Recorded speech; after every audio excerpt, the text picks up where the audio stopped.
Okay, North Jersey Health and Muscle, where health comes first. About 8 days ago, I posted on my Instagram that I take 3 supplements. Which one or ones do I take every day? One was, or is, creatinine monohydrate, Vitamin Shop brand. One is collagen peptides, Vital Proteins brand from Costco. And one is straight from the source species, Fiberlyze fiber supplement. Any could be taken every day. The one that I've been taking every day is the creatine monohydrate. Why? Because in order for it to work, you have to take it every day.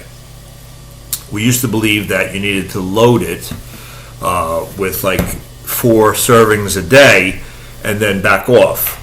It's more of a time thing, and you can do it with 1 serving a day, and once you get saturated with it, you can maybe skip a day. I've been taking it usually 2 times a day if I can think of it, and often in the morning and then again when I'm working out, because I feel it's like the best time to take it. Used to talk about what kind of juice should or shouldn't be taken with it. None of that really matters. As far as both creatine and collagen, they're very tasteless, and I just mix them into a shake or a drink or juice. So let's talk about creatine. Number one, it's safe, even though I know that the Academy of Pediatrics and Sports Medicine doesn't recommend it for high school kids. I'm not sure why. I have a guess as to why, and also one reason why might be the cramping. Hasn't happened in the past 3 weeks since I've been taking it, but usually when I haven't been taking it, I start taking it, I will get like a cramp, usually my rib cage when I'm tying my shoe, and I'm not dehydrated. I don't think I'm lacking potassium or any electrolytes. It just kind of happens. So depending on what kind of sport you're into, you certainly wouldn't want to get a cramp like that while swimming or running. Or really any sport, but I mean, it could happen on the sideline, or it could be dangerous, if it happens on the field or in the pool. It's safe though, okay, and it's been around a long time, decades. It helps muscles by providing them energy. It supports muscle growth, improves performance, athletic performance, as well as boosts brain performance through the same pathways of creating more ATP. Those are the things it does. It may decrease risk of Parkinson's or other neurological diseases, and it may decrease blood sugar to lower or fight your risk of diabetes. Okay, so I think it's a great supplement for men and women. You might add a pound or 2 on the scale, but it's going to be muscle, lean body mass, water trapped in your muscle that's going to help you work out. One other thing worth mentioning. This is creatine, not to be confused with creatinine. It happens all the time. Just the other day, someone in the gym said, I can't take creatine because my doctor said my creatine levels were too high. I said, he's talking about your kidney function, which is blood urea nitrogen and creatinine, which, he was a pretty big guy. It's a breakdown of the muscle, so of course his is going to be higher than a smaller person. I've actually, after working in the hospital for years and looking at labs, I've only seen creatinine low in someone that had low muscle mass because of wasting or underdevelopment or being malnourished. Seen it high a lot of times, and they weren't bodybuilders or muscular. They had kidney failure or kidney malfunction or renal insufficiency, or sometimes it could be due to muscle mass or just a large person, maybe not a bodybuilder but an obese person. So there's a difference between creatine, the supplement, and creatinine, the byproduct. So keep that in mind. Don't get confused. Ask questions. Collagen. Collagen is a great thing. I would take it. I do take it fairly often. I mix it into yogurt with protein powder. I mix it into protein shakes for added protein because not only does it increase elasticity of your skin and rejuvenate skin, it does boost muscle and strengthen bone.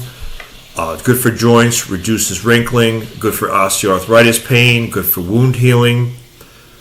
Some schools of thought might be, well, collagen protein is in chicken and egg whites, so if you eat that, you get enough. Well, what are we taking supplements for?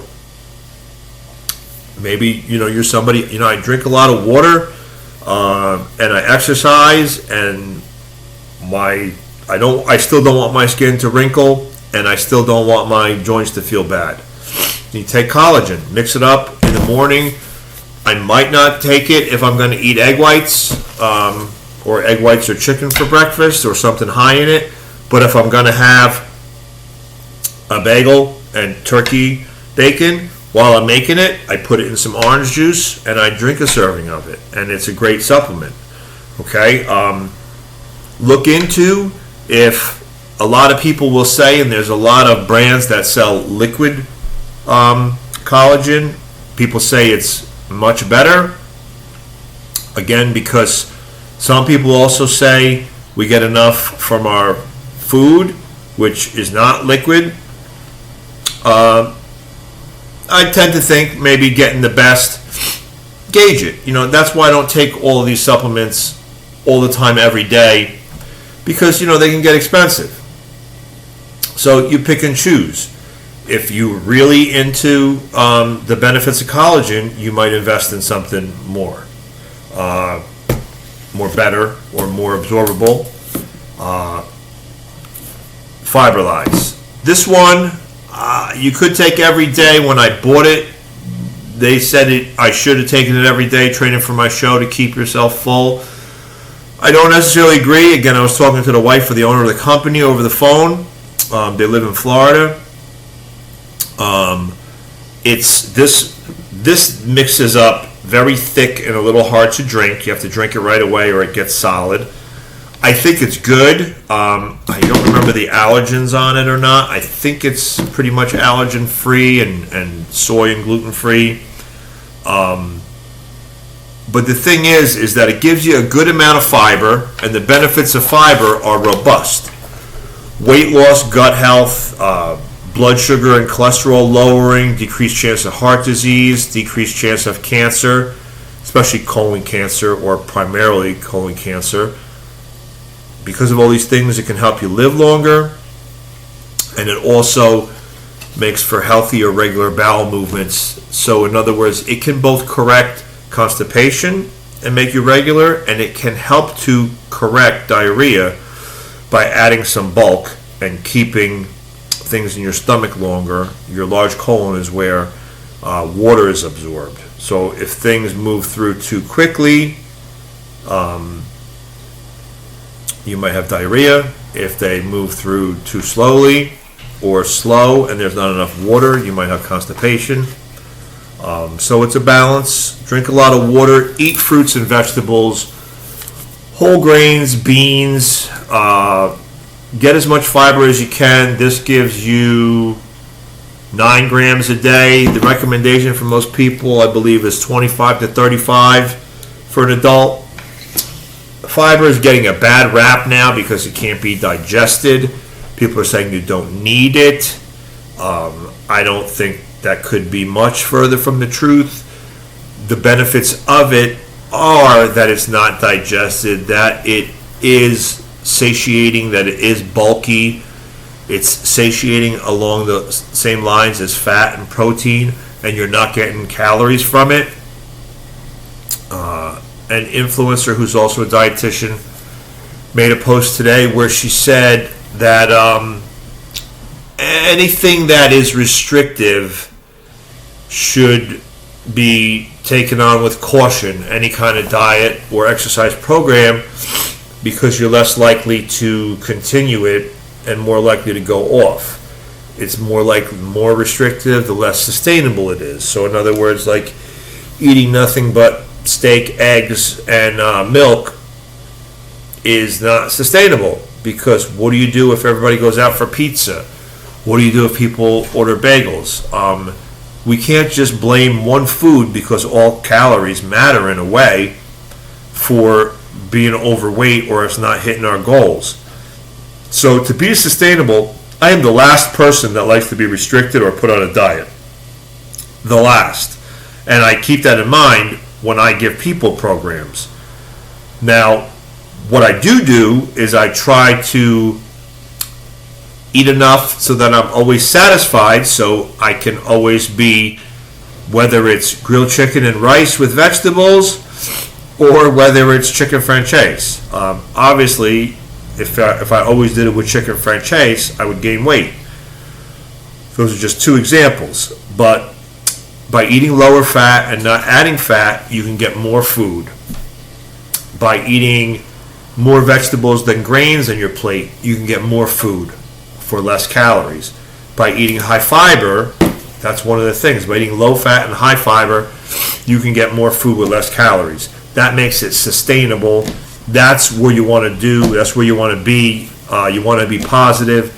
It's easier to stick to a program if you're not super hungry all the time, which is why they recommended I take this before my show all the time. But I really wasn't hungry much. I ate usually plenty of food while losing weight over the course of many months for a bodybuilding show. It was only like the last week where I had to drastically cut carbs, or the last couple weeks maybe when I was lowering calories. That's because I had to make a weight, and it was hard for me to get down to that weight. But by the same token, I was not the leanest person on stage, so time would have actually been, and that's usually my thought process is time. Time will get you to the lean goal. Time will get you to the strength and muscle goal. Don't push it. Don't hurt yourself, endanger your health, or any of these things by trying to get to your goal faster. You'll get there with just time. Anybody that takes any kind of shortcut, that's what it is. It's a shortcut. Time will get you there too eventually. So do things sustainable. That's my message in the new year. North Jersey Health and Muscle, because health comes first.